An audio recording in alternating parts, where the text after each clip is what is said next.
you all so much for coming. I know we have a few more students and staff registered to attend, so people might be trickling in and out throughout the presentation, but really excited so many of you are here today. My name is Brian Chilati. I work in student development.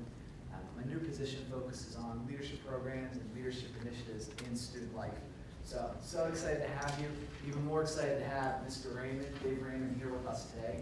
For those of you that don't know from all the emails and publicity, Dave is the original Phillie Phanatic, and not only the original Phanatic, but the creator of the icon himself. Moving directly from college student to campy green furball, David Raymond pioneered the world of sports mascots with his innovative inhabitation of the world-renowned Phillie Phanatic, creating fan adoration, brand leadership, and sponsorship opportunities for the Phillies and the Phanatic for 16 years. Dave catapulted into the world of character branding. As the nation's leading marketing consultant for character branding on and off the field, court, or in the boardroom, Raymond generates money-making fund for over 250 sports teams and companies across the nation. David has become a popular speaker for marketing PR and the self-help industries, and has been profiled by CNN, Sports Illustrated, the New York Times, and NPR. This is our first Slice of Leadership session, and the Slice of Leadership workshops are designed to focus on leadership in a number of different professional industries, and we are so fortunate to have a leading icon in the sports marketing world, Mr. David Raymond. Thanks, Ralph. Thank you. Wild Bee Cat. Wild Bee Cat. All right, I now know what it feels like to be upstaged by a furry. All right, yeah, you're looking good. He smells good too, which was not. I didn't do that very well. Thank you very much. I appreciate that. I got to tell you that I'm a little nervous coming to a college campus and talk to people about the power of fun, because believe me, when I was in school, I was an expert in using the power of fun. So I'm preaching to the choir a little bit, but I still want you to bear with me. And also, it's great to come in, and I'm a little surprised here with the dress. That's nice. I'm speaking in the corporate world all the time, so people are dressed like that, and they see me come in like this, and they go, that guy, he doesn't belong here. He's not dressed like one of us. And they were right. But I want you to know I'm adhering to a strict dress code policy at my company, the fun department, Raymond Entertainment, which states I can wear a tie if I want to, but if I do, I can't wear pants. So I know all of you in the front row are glad that I chose the former than the latter. So it is awesome to be here, which you hear a speaker say all the time. I'm a good public speaker. You know why? Because I know the first tenet of being a well-liked and memorable public speaker, I'll finish early, okay? So we'll be out of here before the hour's over. I think about, what are we doing here? Well, I'm hoping that you came to hear about the power of fun. An underappreciated word for sure, sometimes not a very respected word. But I want to prove to you how powerful it is, how easy it is to harness. And we'll validate. I've got some great stories I think that will help you believe me. But you know what? The best way to start is with a demonstration. Okay, so we're going to demonstrate the value of fun right here. You'll help me. And if we're talking about value and power, we're talking about cold hard cash. So I have some cold hard cash here, and it's funny money. $2 bills, legal tender here in the United States. If you don't believe this is funny, when you get a chance to spend this, look at the cashier's face when you hand them this. They have no slot to stick this thing in. There's no place to put that. Not unlike there's no slot for fun in the corporate world today, which we're hoping to change. Or as a leader, sometimes if we play around, we're wasting time, aren't we? Well, we'll change that. So you're going to help me. So either I'll elect somebody or somebody throw their hand up. I've got a very simple question. I'm going to pay you for your testimony. Okay? So come on, anybody. Who's going to be first? Right here, stand up. What's your name? Amayo. Tell me something good. Food. All right, see how it is $2 for food. I like to hear it. Fun is healthy. If you laugh 100 times a day, your body doesn't know whether you're making it up or not. If you laugh 100 times a day, it's just like being on a rowing machine or treadmill for 10 minutes. So fun, there's a direct correlation to health with fun. That's a multi-billion-dollar problem in our world today. Who's next? See how easy it is? Come on, somebody, right over here. Jump up. What's your name? We'll get to him next. I'm Evan. Evan, tell me something good. Sports. Sports. What about sports is good for you? Playing with other people. Okay. Playing community. Okay, so here's $2. Here's $2 for betting on the Eagles this weekend because they're gonna beat the Colts. How many people have been to a funeral and have seen smiles and heard laughter? Okay, why? Because it's appropriate. Think about it for a minute. If fun, if laughter, if smiling is appropriate at a funeral, imagine how powerful it would be in a normal, everyday function of your lives. All right, who's next? We'll change this question up a little bit. Your name right here. Justin. Justin, when was the last time that you had fun for fun's sake? What'd you do? Be careful. Human resources is everywhere, so make it appropriate. 30 minutes ago, I played a game of FIFA against my friend, and that was fun to do. And FIFA is? Soccer game. On the thing? Did you stand up and jump around while you were doing it? No, but I said... I'll still give you $2. I just don't want you to do too much of that because we want to be healthy as well. I don't know what happens to us when we grow up, but think about it, and you're not too far from this. Remember when you were little kids? All the people that you trusted, your parents, your grandparents, your coaches, your teachers, I guarantee you that at least once a day somebody told you, and I just got done doing this. I had my 5-year-old on the phone, and hey, Daddy, Mommy came to class today. She helped out the teacher, and blah, blah, blah. And she goes, okay, bye, I love you. And I said, have fun. They're telling you have fun all the time. Take a break. Don't work too hard. Come back to it, whatever it is that we're doing, you know? Homework, cleaning up the room. Go have fun. Come back. We'll be energized. When we get out of college, this is why don't tell your parents this, stay in college as long as you possibly can, okay? Because this is fun. When you get out there and you start digging those roots in, and I guarantee you your first boss, after you've gone through 4 or 5 interviews and you've been picked and you're all excited, they're not telling you, hey, we're going to make sure you're having fun here, okay? It stops, and it shouldn't stop. And hopefully you think about that, about what if you were a leader that told your people, first and foremost, we're going to enjoy ourselves. Imagine what a difference that would be. I need one more. Well, let's go in the back, right here. Stand up. What's your name?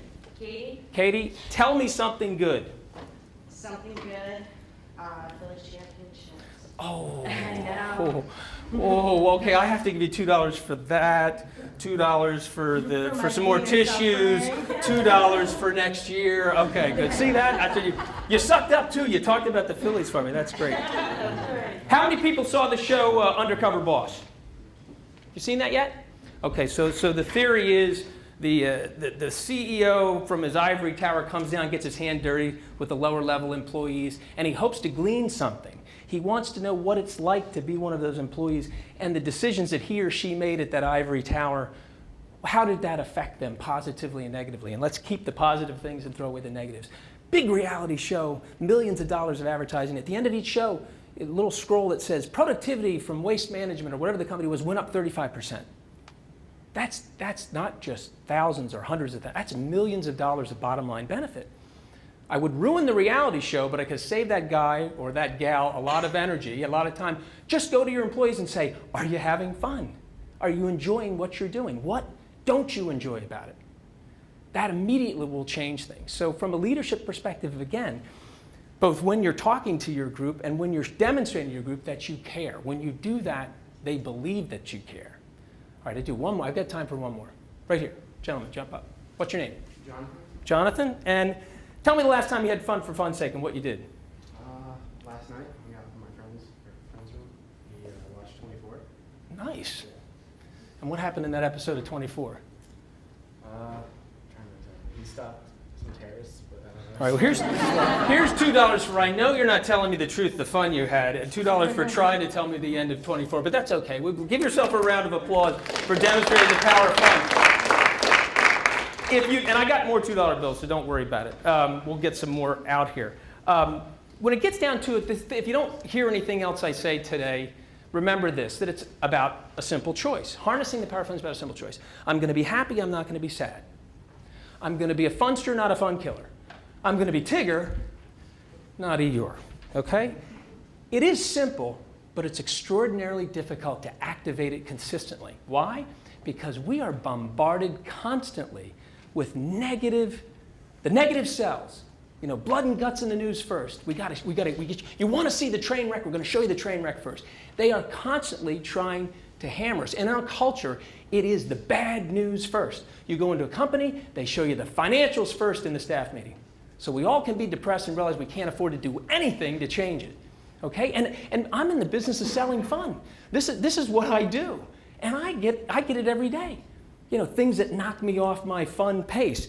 I mean, if I have to look at Kim Kardashian's butt, look at Paris Hilton getting to some club with a $35,000 appearance fee, Snooki, the situation, or that milkaholic Lindsay, I'm going to go crazy. And then I just remember I'm Tigger, and I pretend like I'm bouncing on Lindsay's head. And it feels better for me. So it's about a choice, and I want you to hear that. So who did I, and I give you this quote from Oscar Wilde, which I really enjoy, that life's too important to be taken seriously. It's a wonderful comment. If you think about that, it really leads into what I'm talking about and the lessons that I learned like this. But when I was a kid in college, where did I learn these powerful lessons of fun? And I guarantee you, I didn't know I was learning anything powerful. I was just having a good time. Well, I learned them from the big green guy here. And here's some pictures of some of the fun that I had with the character and the people that I met and things that I did. But it was the Phanatic who really taught me these things. And looking back on now, he's really paved a way for me to have a business. How many people have seen the Phanatic on TV? How many people have seen him live? How many people have been hugged by the Phanatic? Well, this is good. How many people have been licked by the Phanatic? All right, okay, wait a minute. Those are some $2 bills. You gotta go, what did I do with that money? Wait, we got people that are that fond of the Phanatic. I mean, come on here. Where were the people? Keep your hands up who got licked by the Phanatic. All right, this is good. Great, excellent. And you look so nice, too. How could you do that? There you go. All right, and here, right here, I think I got enough left. See this? We told we'd pay you for your time.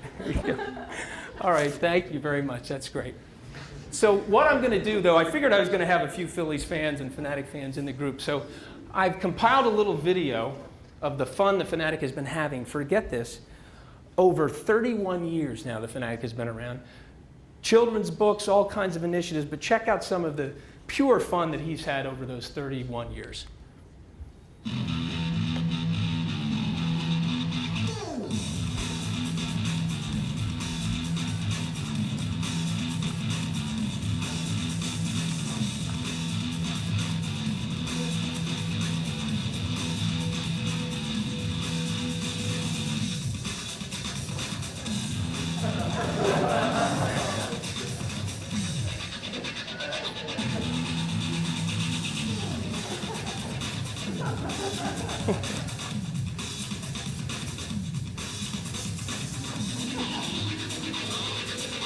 It's the highlight of my athletic career right there.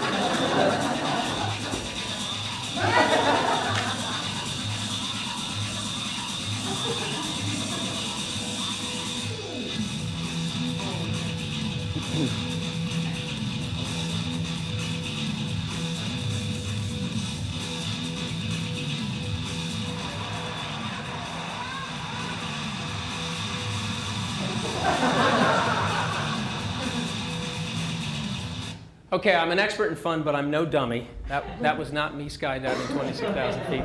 We had actually, that's a great story.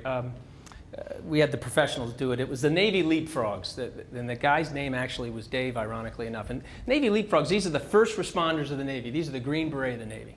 And so we had 3 weeks of this big promotion about leading up to opening day. They took the costume to San Diego to practice, and that's where that video was shot. And so David, you know, I come into the de-staging area after it's over, great successful promotion, and there's this man's man, David, sitting in the chair with his head in his hands. And I go, David, what's wrong? And he looked at me and goes, you know, that was my 1,000th jump. I was in San Diego practicing, and I recognized my 1,000th jump as a Navy Leapfrog was going to be jumping into Veterans Stadium. And this is a big deal for us at the Leapfrogs. We all talk about our 1,000th jump. A lot of us did it in combat. A lot of us did it in many different trainings or in these types of exhibitions, and we're always going to tell this story. And here I am thinking I'm going to come into Veterans Stadium, 60,000 fans, do a nice loop around there, come in and make a nice 2-point landing and receive a standing ovation. And I said, David, you weren't David from the Navy Leapfrogs. You were dressed as the Phanatic. And you skydived just the way the Phanatic should and crashing right on his face. So he said, do you think so? And I go, yeah. So I used the power of fun to talk one of those man's men off the ledge. So F is for fun. And, you know, through the years, and I was with the Phillies for 16 years. And we did hundreds of personal appearances. And I would go to these appearances, and there always would be somebody that was identified there locally as my assistant. So that person would always see that I was the person inside the Phanatic costume. And they always ask me the same question. How do you get into this? How do you get into this? And I go, well, there's a zipper in the back, and you step in and pull it. No, how'd you get your job? I got my job like this. I was an intern working for the Phillies in 1976, 77. And I realized, oh my gosh, I could actually have a full-time job working for the Phillies. And I'm one of those crazy fans. I mean, I love the Phillies. I went to Connie Mack Stadium with my father, and I'm thinking, I went to school to coach and teach. I wanted to follow in my father's footsteps and be a football coach. But then I get this job, and I go, wow, this is a whole lot better.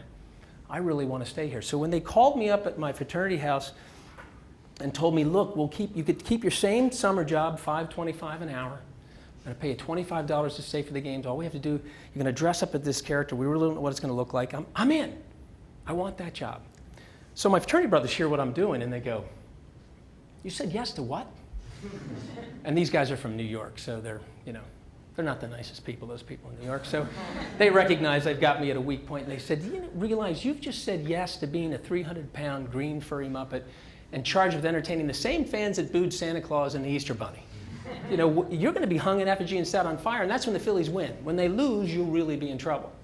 So I didn't care. I said, this is going to be fun. I'm going to have a great time. I'm not going to say no to this, so I'm not going to listen to you fun killers. And so fast forward about 3 months later, the costume was supposed to be delivered a month earlier. I get it on the very day that I'm supposed to wear it in front of these same Phillies fans. And I've received no direction whatsoever from my leaders. Nobody said, here's what you should do, and most importantly for me, here's what you shouldn't do. I've had none of this. So now I am a little concerned. I tried the costume on. It looked fabulous. I'm going, and I'm expecting a plaster repair his head, one of these jobs. I saw the picture before it was built. I said, well, if it looks like that, it'll be great. And sure enough, it had life on a hanger. So I'm all excited, but I have this fear, tremendous debilitating fear that I'm going to make a mistake.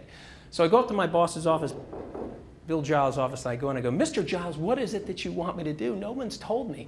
And his first look didn't encourage me very much. He went like this. And I said, oh my gosh, he doesn't even know. And then, big smile comes across his face like a light bulb goes over his head. He goes, David, I just want you to go have fun. Go have fun. If you're not having fun, you're not going to be funny, and that's what this is all about. So I go tearing out of his office. I get my first editing. G-rated fun, David, G-rated fun. So he figured college student, costume, these crazy fans, tremendous mayhem would result. But I remember, I look back on that from the standpoint of a leadership piece. Here's my boss, my leader, telling me not only was it important to me for me to have fun, it was my prime directive. All of my anxiety went away, and I truly believe that was one of the cornerstones of the success of the Phanatic. They didn't try to block or kill the fun. As a matter of fact, they said, that's what you're supposed to do. And if I made mistakes, and believe me, I did, Bill would bring me into his office, and he'd say, don't do that anymore. He didn't fire me, he didn't fine me, he didn't tell me, I better not see you do anything like that again. He had a discussion with me and said, make sure you're having a good time. G-rated fun. And think about that for a minute, that if you're a leader and you're telling your people that this is about us enjoying ourselves. Yes, we have to we have to reach the goals, we have to be effectively, we have to be efficient, we can't spend a lot of time and effort and money doing the wrong things, but we're going to have fun along the way. So what happened? Well, shortly after we were introduced to those Phillies fans, for some reason, magic happened and they fell in love with the Phanatic. Very quickly, within a few months, it was a big deal. We were getting calls from people who said, hey, send the Phanatic out to our store opening.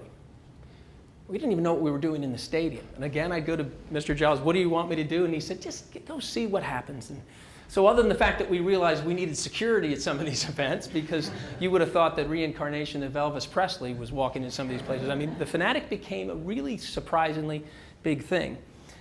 And it was beginning to be ubiquitous there as he is now. I mean, he really is a mascot for the city of Philadelphia as much as he is for, he's become the Kleenex of mascots. So it was a big surprise to us. But here's the great thing about this ubiquity. I ended up doing appearances that you would never believe that I should even be asked to do, let alone be successful. A funeral for an Irish gentleman about 87 years old, and he had decided after a long illness he wanted his wake to be fun, and he wrote in there, I want the Phanatic there. His family begrudgingly honored his request. I showed up going, uh-oh. And I got in there, and after a little bit, we had fun. Everybody had fun. And I walked out of there going, oh my gosh, I entertained at a funeral as a Muppet. You know, it didn't make sense. I was just excited that it worked. General Electric Polymer Engineers Convention in Saratoga Springs, New York. What is the Phanatic doing there? On the drive up there, I had no idea. When I got there, I realized, you know, these engineers, they have an enormous responsibility for innovation, enormous pressure to be creative, and they're in these intense meetings, a lot of energy, a lot of stress, and when they came out of those meetings, they wanted to have some comic relief. So I was there, and it worked. I drove home from New York. I entertained rocket scientists. You know, how did that work? But my favorite demonstration or story about the success in places that would be unexpected, I did a Catholic church service in Cinnaminson, New Jersey. And I was doing a father, son, daughter breakfast. That made sense. You know, they're eating, they're getting food, I'm wandering around, I'm kissing and hugging. You saw Wild E. Cat doing this, you know, flipping your hat off, kissing, hugging. That all works. That made sense. So then I came in to take a break, and I was about ready to leave. And the deacon comes in and said, David, Father Dever would like to meet you. He has a request. And I'm going, oh, great, I'd love to meet the father. So I'm you know, drawing myself off. I'm expecting the venerable priest, the collar, gray hair to come in. A few minutes later, in comes bounding a young guy in short sleeves, no more than 3 or 4 years older than me. Hey, David, how you doing? Father Dever, nice to meet you. I'm a newly ordained priest. This is my first parish. I'm really excited, and things are going great here. I'm wondering if you could do me a favor. All right, Father Dever, sure. I want you to sneak in behind me and the altar boys before I address the congregation and do something funny. I said, oh, geez, Father Dever, I don't know. I'm not Catholic. I don't know what the denomination of the Phanatic is. And you know, should we be here in church? You know, and he goes, absolutely. My homily is about unexpected circumstances. And your visit will be surprising, and it will resonate with the congregation. It will really help me. Would you please do it? It's okay with Father Dever. I'm assuming it's all right with the Lord. All right, let's go do this thing. So a few minutes later, there I'm doing my Jim Carrey sneak, dressed as the Phanatic, walking down an aisleway of 350 parishioners, and the altar boys and Father Dever and the robes, and they're going. And I'm sneaking as I'm passing the first few aisles, I'm hearing the audible sucking in of air. Oh, no. No. Not what I was expecting to hear. You know, hey, Phanatic. No. And I'm going down the aisles, and it's getting worse. But I'm committed. I'm halfway down, so I'm not giving up, and I'm going, and you just hear this sound multiplying. Like you know, they assumed nobody told me. I've lost my way. I've decided to follow in the priest. And so Father Dever turns around to address the congregation, and being a good Phanatic, I grabbed him from behind his head, made a big kiss on his face, and then I started running. And I was running because I thought the torches and the picks and the axes killed the monster. You know? But as I'm turning to run, this abject horror is changing to smiles, and then I hear a little laughter, then more laughter. And by the time I get to the end of the church and I'm running out the side of the church door, they're standing and applauding. And I look over my shoulder, and Father Dever is smiling and applauding and a little cheering from the Father. And I'm going, they're doing, the audience, the crowd, the congregation is doing just what I did 20 minutes early. It's all right with Father Dever. It's all right with the Lord. All right, Phanatic, go Phillies, you rock! So I'm leaving the church service and seeing that transformation, and I'm going, okay, this continues to happen. And that continued to happen for 17 years and continues to happen today. And the lesson is, if there's no more validation for how powerful fun can be, I don't know what that is. This fun that I'm telling you that you can harness by simply making a choice will be successful virtually anywhere. We'll help you reach any goal, make you more efficient in doing so, and make you more popular with your group, and it's a piece of Dale Carnegie multiplied by 1,000.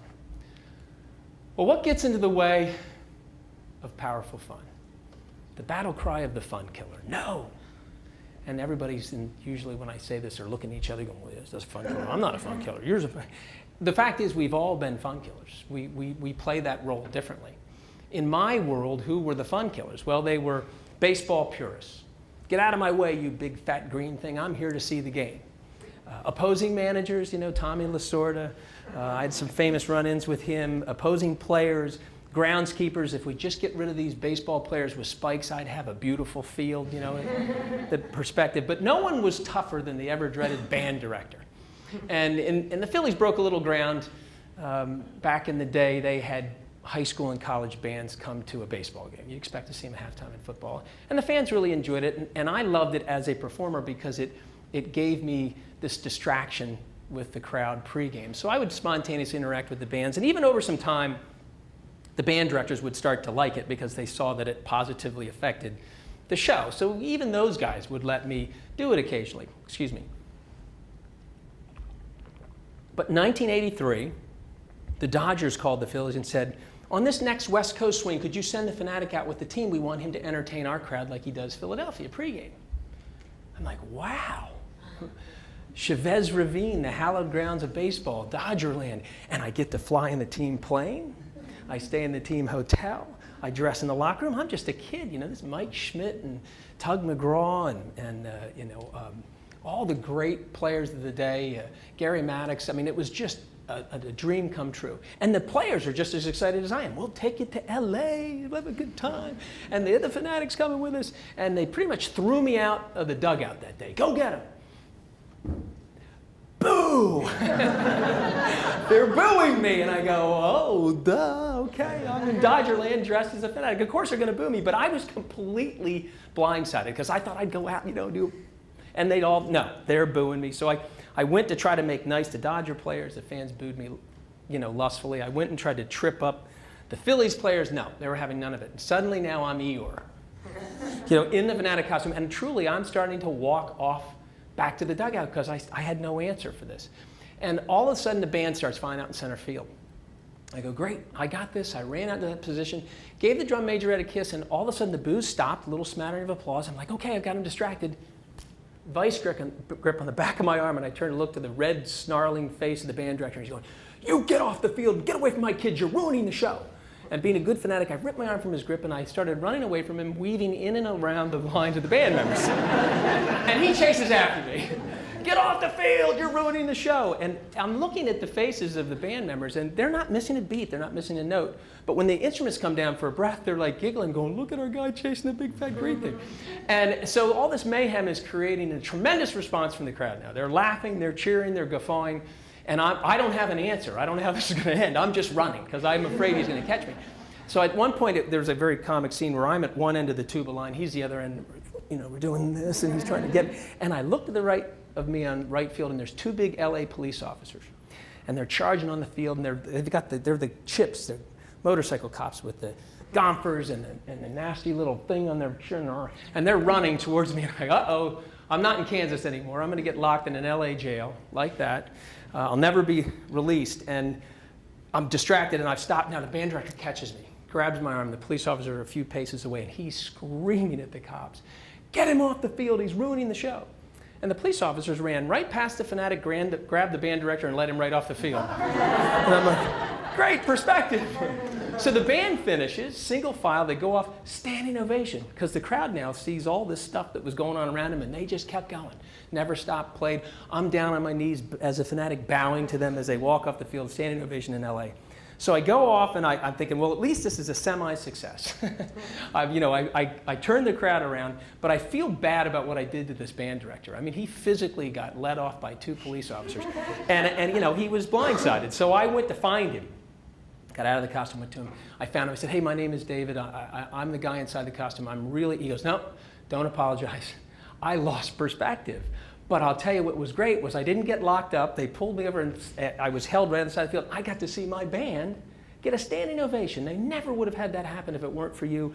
And I get it now, and I'm really sorry. So I turned one of the fun killers around. But here's the story about that powerful voice. It will always be there. How many people saw In Pursuit of Happiness with Will Smith and his son? You know the scene when the son's playing basketball on the rooftop deck and the kid's shooting the basketball? I'm going pro, Dad, I'm going pro. And he suddenly becomes a fun killer because he's trying to protect his son. He says, geez, son, you know, you kind of got my genes and I wasn't very good. Meanwhile, he shoots the basketball, goes over the backboard. And he said, see, I'm not very good, so you really aren't going to be very good. I don't want you wasting your time with that. So the kid gets all depressed, throws a basketball in a bag and starts stomping off, and then Will Smith goes, no, wait a minute. And then he goes on to tell him, some people don't want you to have your dreams because they didn't have them, and they don't want you to outdo them. They don't want you to reach your dreams. And that's the bad part of the fun-killing voice. But we're doing it for good reasons. So all I want you to do is, if you're going to believe the power of fun and you're investing in it, you're a leader, you've got to recognize that the fun killer's voice is there, and we have to have an answer for them. And I'll say this, and you'll be surprised, you will not have great fun without heeding the fun killer voice, because they're going to make it appropriate. They're going to make it safe. I can fly. I'm going to go to the 10th story, I'm going to jump off the building, and I'm going to flap my arms really hard, and I'm going to fly because I can do it. Fun killer says, no, you're going to die. We have to design some wings that are going to, and have some thrust and create this lift, and then you'll fly. And then when we have it and we think we got it, we're going to jump off a 10-foot ledge. That's a fun killer voice, but it's a positive one. So we're not going to let the fun killers kill our fun. We're going to listen to it and have an answer for them. Take a look at this video, and just for the moment, think if these particular people let the fun-killing voice at a position of authority stop them, and that they didn't try again. Imagine what we would be without. Dismissed from drama school with a note that read, wasting her time, she's too shy to put her best foot forward. Turned down by the Decca recording company, who said, we don't like their sound, and guitar music is on the way out. A failed soldier, farmer, and real estate agent. At 38 years old, he went to work for his father as a handyman. Cut from the high school basketball team, he went home, locked himself in his room, and cried. A teacher told him he was too stupid to learn anything, and he should go into a field where he might succeed by virtue of his pleasant personality. Fired from a newspaper because he lacked imagination and had no original ideas. His fiancée died, he failed in business twice, he had a nervous breakdown, and he was defeated in 8 elections. If you've never failed, you've never lived.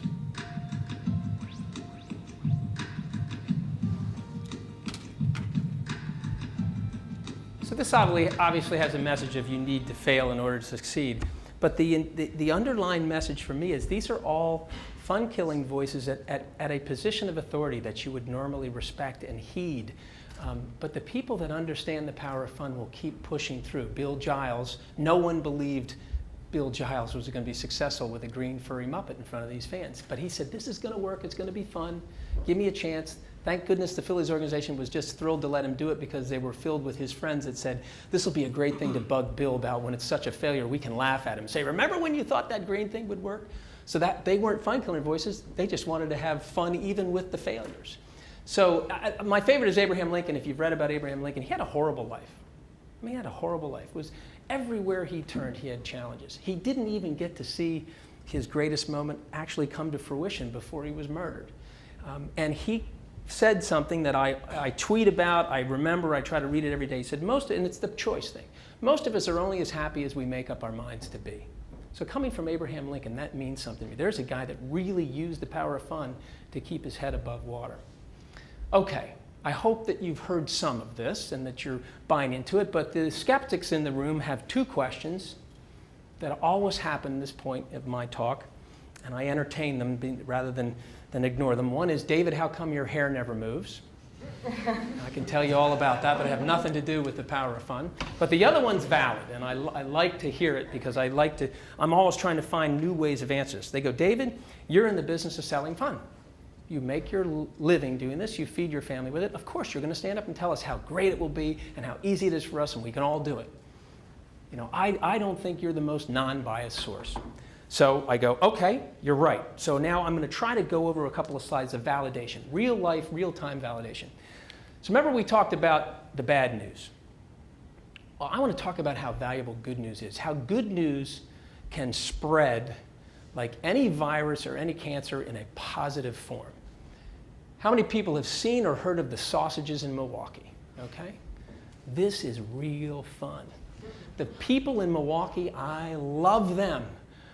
It's cold for 90% of the year up there, okay? They barely get a ray of sun, but when they get one, they roll the grill out, they fire it up, they throw brats on, and they grab a beer. And they have a blast. Simple, low-cost, effective, powerful fun. And they immortalize that passion in racing sausages at Miller Park. And they're very appropriate. The fun killer got involved and said, wait a minute, we can't just have the sweet Italian sausage, we need the hot sausage, we need the bratwurst, and we need the chorizo for our Latin American friends. And there it is, the racing sausages, all races, all creeds, we covered all the bases.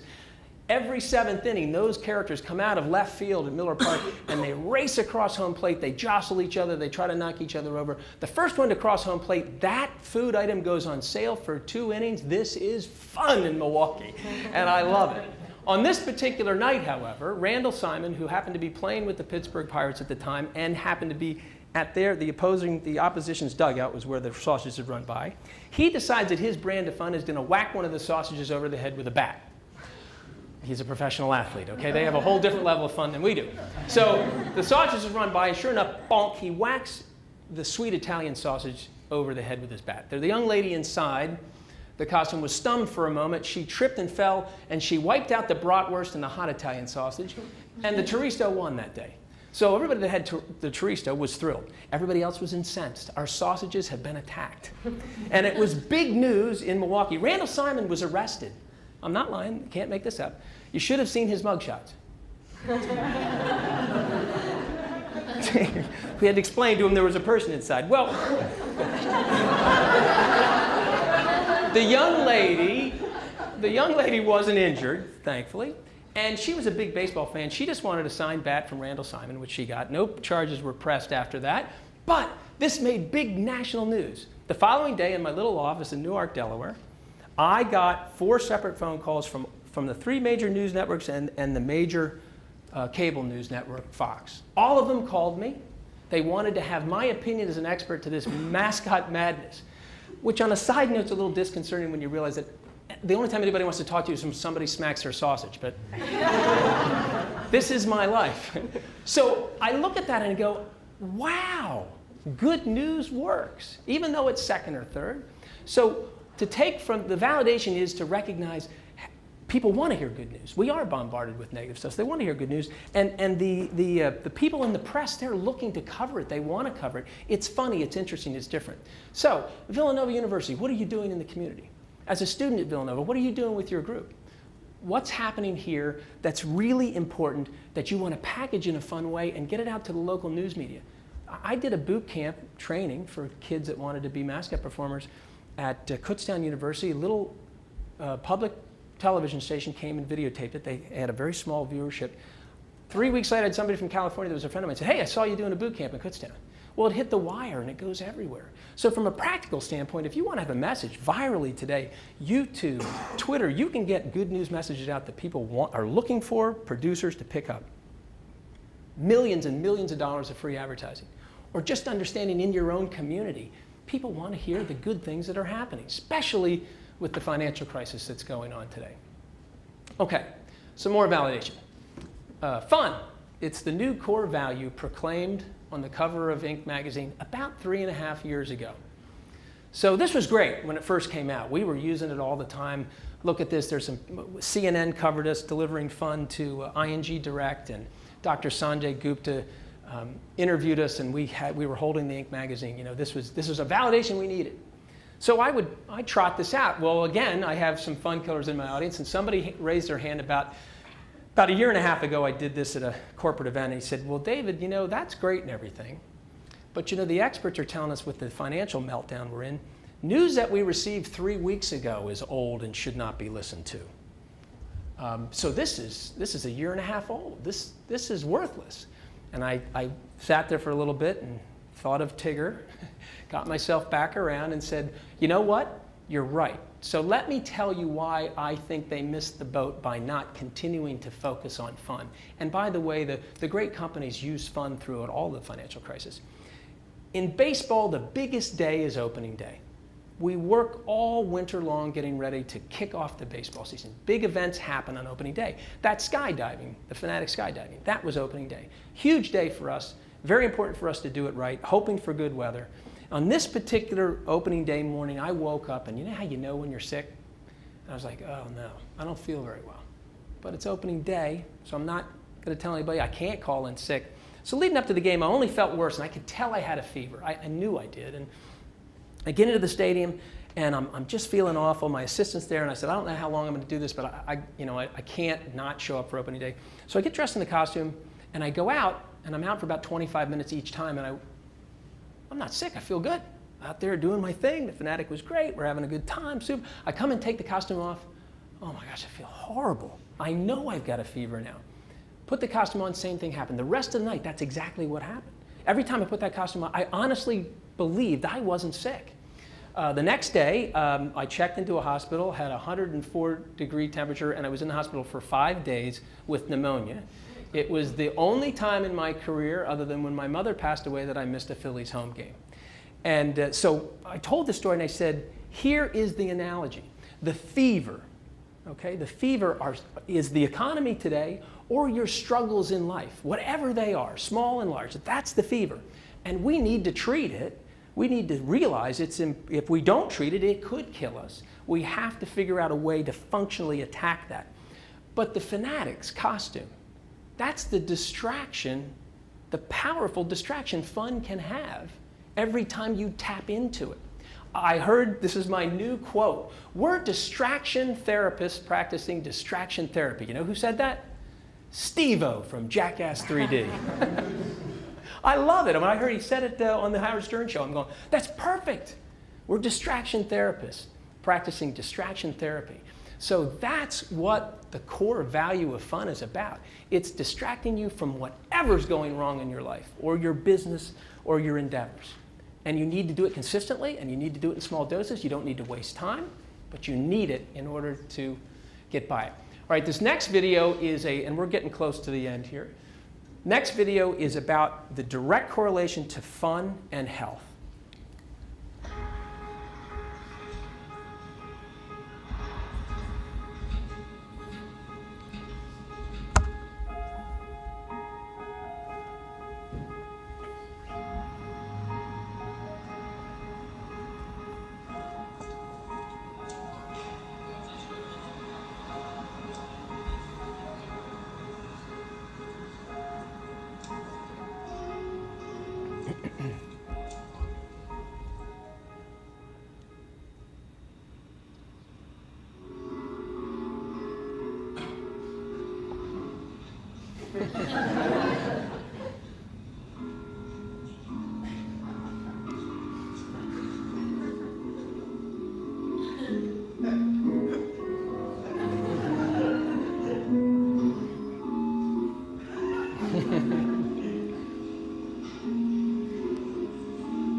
All right, there's so many great things about this video. Obviously, the direct connect between, no one mentioned that productivity in Stockholm went down that morning because nobody got to work. But we leave that aside. Everybody was healthier. A side note, if you do your whole life, if you decide to take stairs instead of escalators, and not if you're at the 90th floor, but stairs instead of the elevators, you can add a full year onto your lifespan, I mean, as long as we don't get hit by a bus. But if you take the stairs and get away from those people movers, so they made it fun. Now, this is what's great about the connection to leadership and leadership of a company. Ever since they made the Volkswagen Beetle, they've been thought of, and they call themselves the Fun Company. Okay, and this is an initiative of Volkswagen. All this time and effort, and that's the only logo you see. You go to thefuntheory.com. Volkswagen put out a challenge to say, we want people to submit their ideas about how fun can make us better. Healthier, happier, safer, cleaner. So they had so this particular one won that month, and I go there frequently, and there's even sketches of ideas like PowerPoints where it's not fully fleshed out. This one obviously was. They have another one, same company, that created the trash cans. That when you throw something away, the sound effect is boo! boo. So the kids are running around, Mom, Dad, look at this. Boo. So everybody throws the recyclables in. So they had some great ideas, and this was all sponsored by Volkswagen, the fun company, and they're giving awards, and it's not about promoting their product other than their logo on there. So this is like one of those double and triple bang effects in using fun. And again, imagine the things that you could do in your own community with similar ideas. Challenge people to come up for the ideas for you. Okay, so how can we harness it on an everyday life? What are some of the things that we can do? As the Phanatic, I looked to find my fun factor. So my fun factor for me was when Bill Giles said, go have fun, what's fun or funny to me? The Three Stooges. So Daffy Duck. So I did all the slapstick stuff. And also because when I first walked out, I actually did trip, not on purpose, and people laughed. And I go, okay, I got to fall down more. So I found my fun factor. I wanted to be a professional baseball player ever since I can remember. So I got to interact with those guys so I could make fun, of the visiting players and Tommy Lasorda. I enjoyed that. Then the fans channeled their negative energy through me in a positive way when I would, make fun of Tommy and his pigeon toed and his belly, and I'd walk. And so that was my fun factor, and it really helped me. $2 bills are the fun department in Raymond Entertainment's fun factor. We, give it away in some of my talks. We send it to clients who respond to an email or answer something or answer the phone and talk to us. We send them a $2 bill and say, money making fun. Enjoy it today. It's the power of fun. So that's our fun factor. So what's your fun factor at home? Well, one of the things that, as I said before, don't ask people how they're doing anymore. The answer is the only time people want to know your problems is the only reason why they want to hear your problems is they're glad they don't have them. So when you say how you doing, everybody goes, oh, I got this problem, that problem. Don't ask them how you're doing. Say, tell me something good. I do that with my kids. The Obamas call it roses and thorns. Tell me the good and the high and the low of your day. How can you do that in your group? Smile as much as you can. Decide that you're going to be Tigger today, not Eeyore. Affordable family fun. How many people have gone bowling in the last month? I bet nobody, right? When was the last time you went? Good for you. We had a bowler in here. Has anybody gone bowling this year? Okay. So what was that like coming back from that? What did you say? Do it again. Do it again. Yeah, you walk away and you go, wow, that was, because you remember as a kid, and you watch the professional bowlers, and you go, ugh, and then you go there and you have a pizza and a beer or a soda and you bowl and you go, well, this is really fun. And it's low cost fun.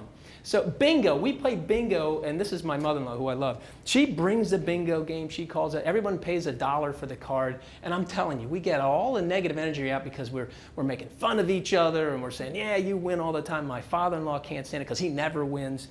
So we fall into those roles. Bingo at Christmas time is always a winner in our house. Now, that's my fun factor. I didn't say that you'd like it. But so find your fun factor. It's as easy as that. This is the simple choice again. It's about making that choice. And then when you find your fun factor, yes, you must follow the laws of fun. We do have fun laws, and they're just as important as the laws of physics. Ignore them at your own peril. They're real simple, and I've been hammering some of them. Leadership. If your leaders are not invested in it, like we had some corporate clients, and we knew this wasn't going to work, and it didn't. They're not our clients anymore. The leaders said, yeah, come into the holiday party, play with our organization, and yeah, we get it. So we get there, the leader introduces us and says, now I got to go do some work, and he leaves and doesn't play with the crowd. So they all think, oh, okay, he doesn't get it. We can't really act like we're having fun. So leadership has to be invested. So as a leader, you've got to understand this is one of your initiatives, just like the rest of them, no less important, no more important. 9 to 5 fun. That's the description of surprising fun. 9 to 5 we say because people believe they should be working from 9 to 5. So when you interject fun in their day, it's a surprise. Well, fun at the funeral, fun at church service, it's a surprise. So figure out a way to surprise with your delivery of fun. It will be much more powerful because it's memorable, and they'll get bigger benefits from it because they expected not to be having fun. And by the way, fun is scary to many people that haven't done it. When we went into AstraZeneca the first time, 135 people were going to do these lineup relay events and games, and they've announced they cleaned out the whole conference area where it's normally filled with chairs and desks and PowerPoints, and they cleaned it all out. They invited all 135. They told them that they were going to play today. They said, you're going to have some fun. You opened up those doors as the people came in, and they come in like this. They walk down, they all go along the wall. And I had asked one girl, I said, what's wrong? She goes, I'm scared. But we're going to have fun. I know. I'm scared. And so people, you need to distract them. I don't think just like they didn't announce, hey, the Phanatic, this is your mascot. You got to surprise them. So distract them with that. You have to have fun killers. If you don't have fun killers, you're going to make mistakes. And maybe mistakes that will shut it down altogether. So in the creative sessions, bring somebody in that you know is going to test you and say, well, I don't think we can do that here. And then you go back and create and make sure that it is. Simple choice. It all starts with that simple choice. Fun for all the senses. Okay, I made a mistake. I made a big mistake here. I should have had music playing. I always do. I don't know why I didn't. There should be music playing when you're coming in here. You notice everybody was quiet when they came in. People sit in the back. Nobody comes to the front. That's the way we're socialized. So you put a little music on, people go, oh, it's a little different. Maybe and we could have given something for Wild E. Cat. That's the hardest thing in the world for a mascot performer to do, by the way. Everybody's like this. And the mascot comes in, and you don't want to go, ha, ha. You just kind of go, okay, get away from me. Little music would have changed that for him. So I should have known that. So I made a mistake. Music, free food and drink. Don't make them pay for it. They always feel bad about that. So music, taste, sight, decorations, games, trivia with your mind, with your hands, puzzles. 90% of what we do at the fun department successfully, and one of the best things we do, is video trivia. They click on a button on their computer, their leader comes in, asks them a trivia question, they write in and send the answer to the trivia question. They get it right, they go into a drawing.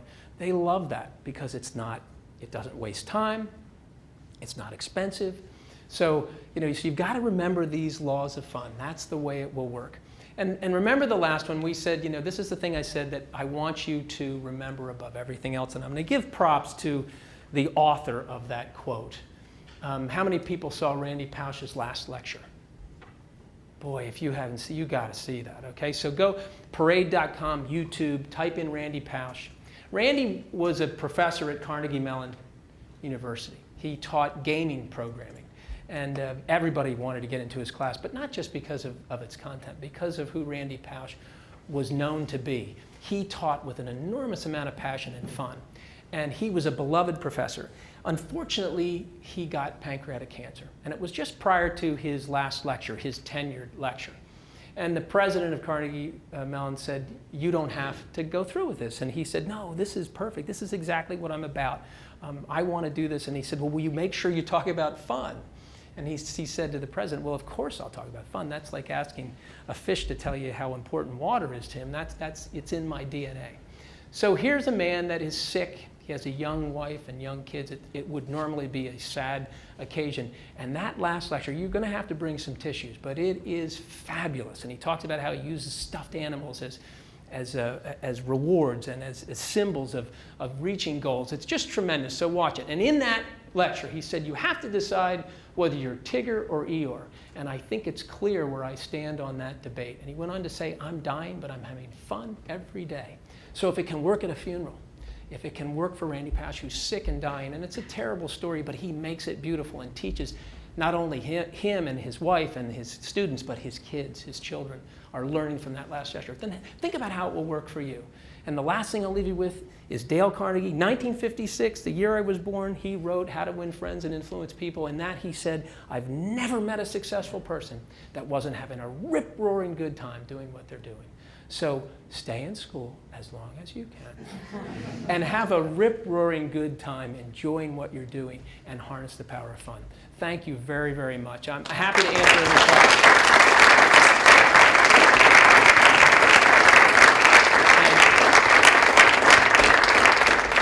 You can certainly leave. I'm not going to be offended. What time is it? I want to see if I proved my theory here. Did I? Okay, it is. Oh, I don't have my cell phone. What time is it? All right, so I went a little. I should have been done 5 minutes early. If you want to leave, go ahead. If you have any questions, I'd be happy to answer about the Phillies or what our content or whatever. I'm happy to. So enjoy the weekend. Thanks again, Dave.